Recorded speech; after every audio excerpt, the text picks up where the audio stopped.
साथियों नमस्कार, मैं कवि सीएल दीवाना फिर आपका यूट्यूब में फिर से स्वागत है। आइए सुनते हैं मुक्तक। रात का सफ़र घना कोहरा अंधकार वातावरण में, रात का सफ़र घना कोहरा अंधकार वातावरण में मैं चला जा रहा था। एक ज़रूरी सफ़र में दूर दूर तक अंधेरा पाँव पसार रहा था। मैं चला जा रहा था एक ज़रूरी सफ़र में, दूर दूर तक अंधेरा पाँव पसार रहा था। घने ठंड से शरीर कांप रहा था, घने ठंड से शरीर कांप रहा था।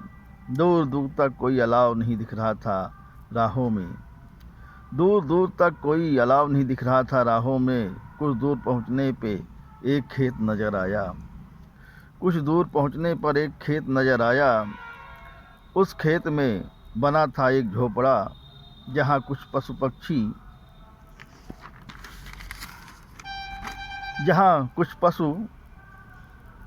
बैठे खड़े नजर आए।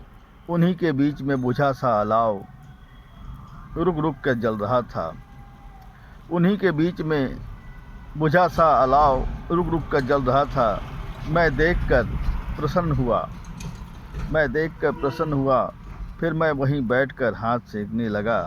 मैं अलाव के चक्कर में भूल गया सफ़र, कुछ देर बाद ही मुझे मुर्गे की आवाज़, पक्षियों की चहचहाट ने मुझे याद दिला दिया। कुछ देर बाद ही मुर्गे की आवाज़, पक्षियों की चहचहाट ने मुझे याद दिला दिया। अब भोर होने वाली है, मुझे याद आ गया अपना सफ़र, मुझे याद आ गया राह में ज़रूरी सफ़र। मैं फिर सफ़र में चल दिया और घने ठंड में कांपता हुआ सफ़र में चल दिया। तो दोस्तों, ये मुक्तक आपको कैसी लगी? शेयर, लाइक, सब्सक्राइब ज़रूर करें, कमेंट दिल से करें।